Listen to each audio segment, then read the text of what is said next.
Thoughts in a Garden by Andrew Marvell.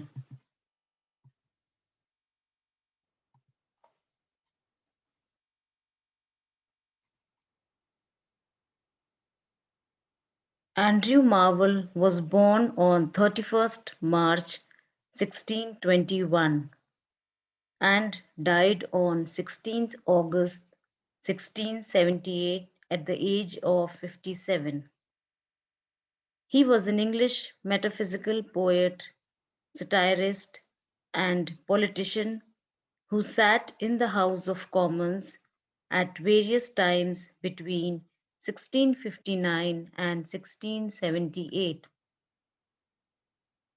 During the Commonwealth period, he was a colleague and friend of John Milton.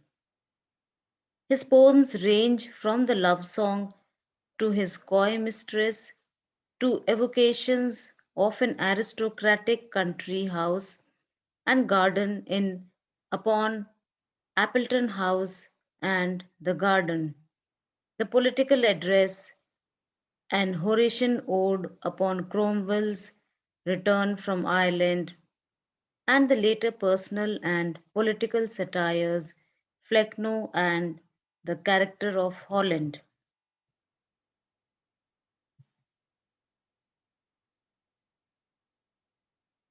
Now let us read the poem The Garden.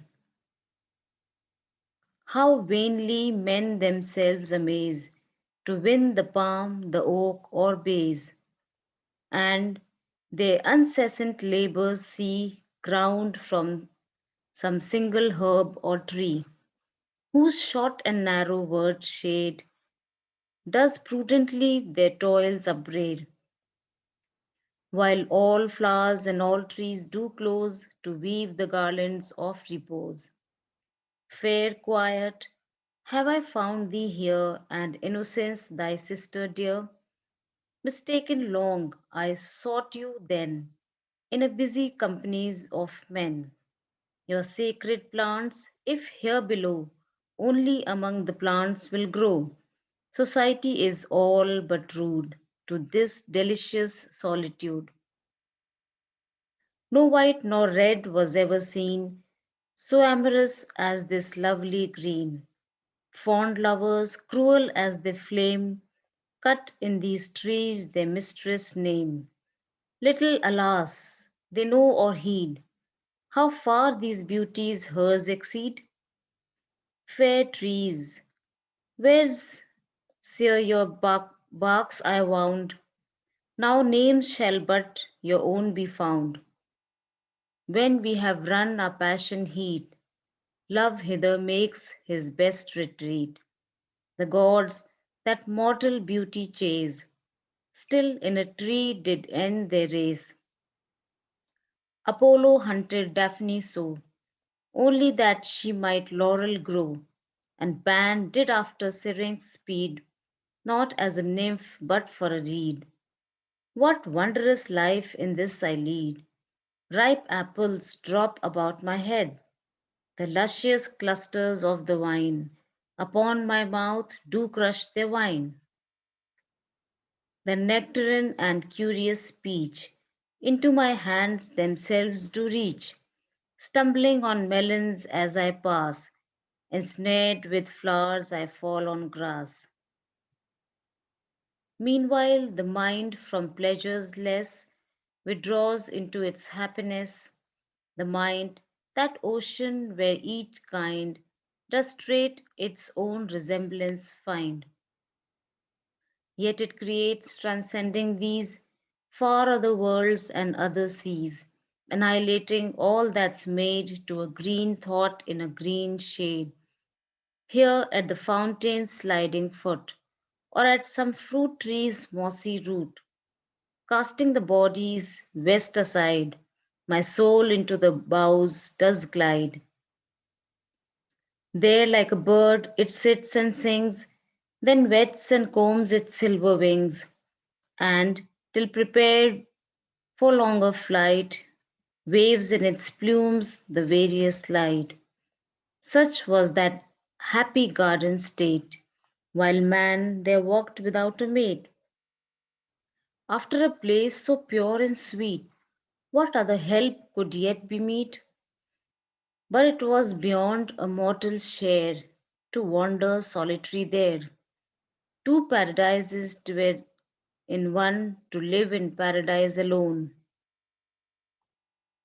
How well the skilful gardener drew of flowers and herbs this dial knew, where from above the milder sun does through a fragrant zodiac run. And as it works, the industrious bee computes its time as well as we. How could such sweet and wholesome hours be reckoned but with herbs and flowers? The real objective of Andrew Marvell in writing The Garden seems to have been to establish the superiority of a contemplative life over a life of action. True contemplation, according to the poet, is possible only in the green shade of a tree in a garden.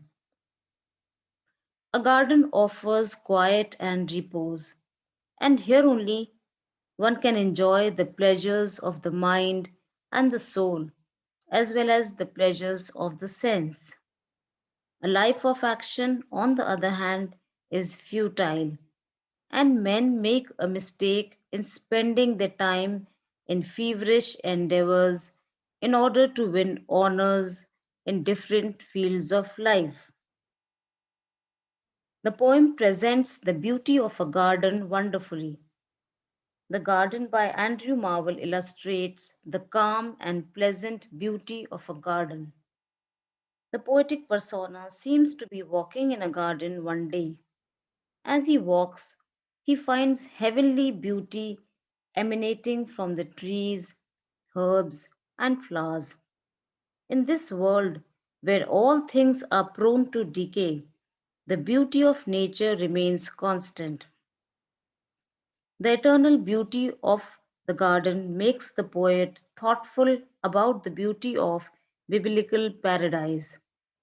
It seems that the poet wants to say, heaven is here in this world, not there in your imaginary heaven.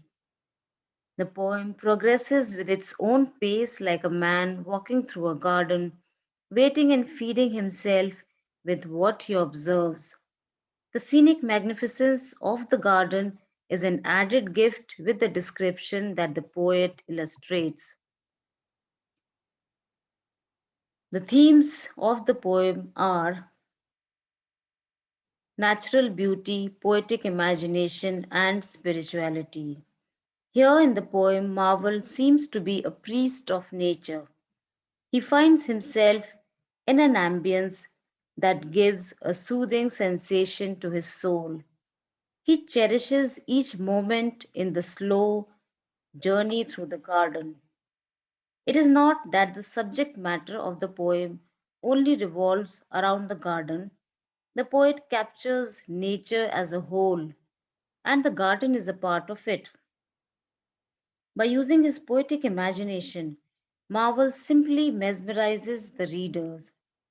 His illustration is a sculpture of his poetic imagination and genius. He goes beyond the stock metaphors and imagery. The metaphysical elements come along as he weaves his verse. He presents the worldly garden in a way that seems it is one of the heavens in the earth.